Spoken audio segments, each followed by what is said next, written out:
You're living your life, but you're not in it. You watch yourself go through the motions, work, conversations, routines, but there's a layer of glass between you and everything you do. You're here, but not really. The problem starts quietly. One day, you realize you've been on autopilot for weeks, maybe months.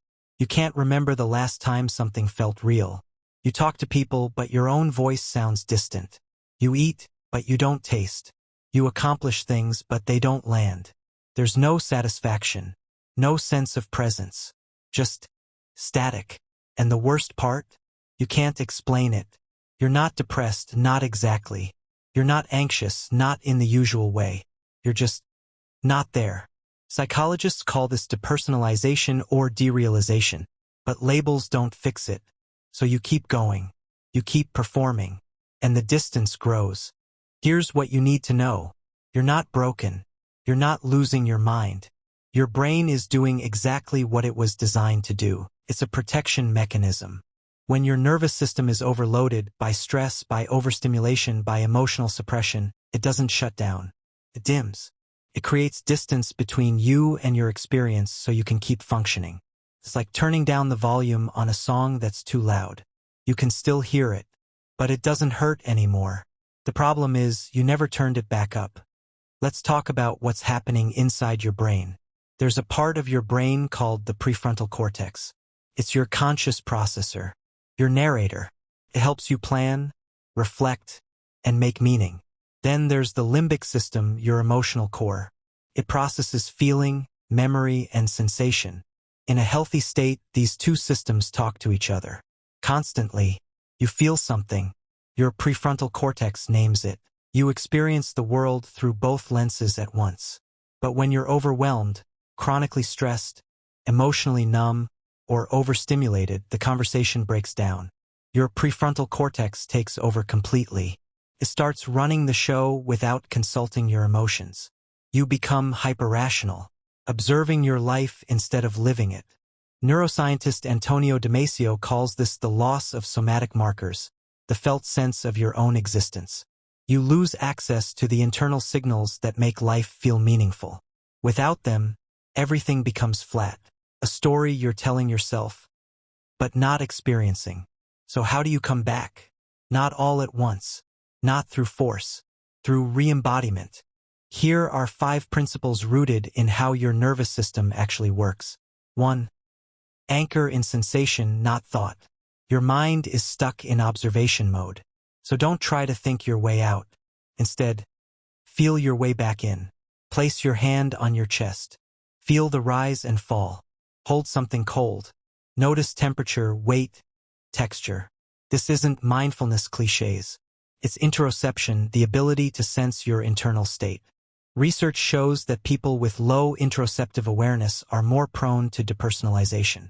You're not reconnecting with the present moment. You're reconnecting with your body's signals, the ones your brain has been ignoring.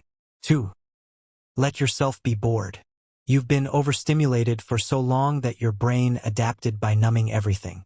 Scrolling, multitasking, constant input. Your dopamine system is fried. And when dopamine flatlines, so does your sense of aliveness. The fix isn't more stimulation. It's less. Psychologist Sandy Mann's research on boredom shows that it's not emptiness. It's a signal. Your brain saying, I need space to process. Sit with nothing. No phone. No podcast. No plan. Let your nervous system remember what silence feels like. Let your mind wander without a destination. This is where you start to feel again. 3. Name what you've been avoiding. Disconnection is often a response to emotion you couldn't hold. Grief, anger, shame, fear. Your brain said, this is too much, and built a wall. Visual. Abstract wall slowly becoming transparent. But walls don't make feelings disappear. They just make them invisible. Psychologist Dr. Bessel van der Kolk explains that unprocessed emotion lives in the body. It doesn't go away until it's acknowledged. So start small. Ask yourself, what have I not let myself feel? You don't have to fix it. Just name it. The act of naming activates your prefrontal cortex in a different way, not to suppress but to integrate. It tells your brain, I can hold this now, And when you can hold it, you don't need the distance anymore. 4. Move your body with intention. Your emotions are stored in muscular tension, posture, breath. When you're disconnected, you're often frozen physically and energetically. Visual. Person stretching slowly in golden hour light. You don't need intense exercise. You need expressive movement. Shake your hands. Roll your shoulders. Sway. Dance like no one's watching because they're not. This activates the vagus nerve, which regulates your nervous system and reconnects brain to body.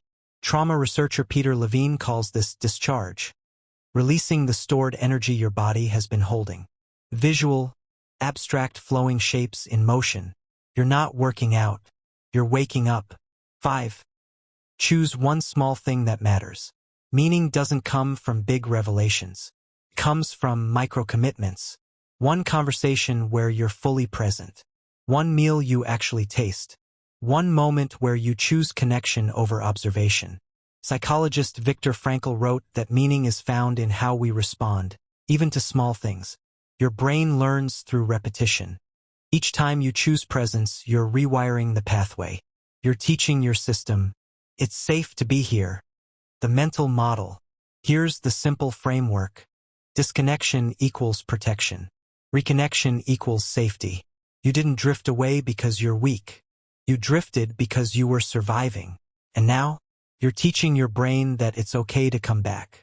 Not by forcing presence, but by creating the conditions where presence feels safe again. Through sensation, through stillness, through naming, through movement, through meaning. You won't flip a switch and suddenly feel alive again. But you will notice small moments. A texture that feels real. A breath that lands. A second where you're not watching yourself. You're just there, face relaxing. And those seconds add up. You've been gone for a while, but you're still here. And that's where it starts.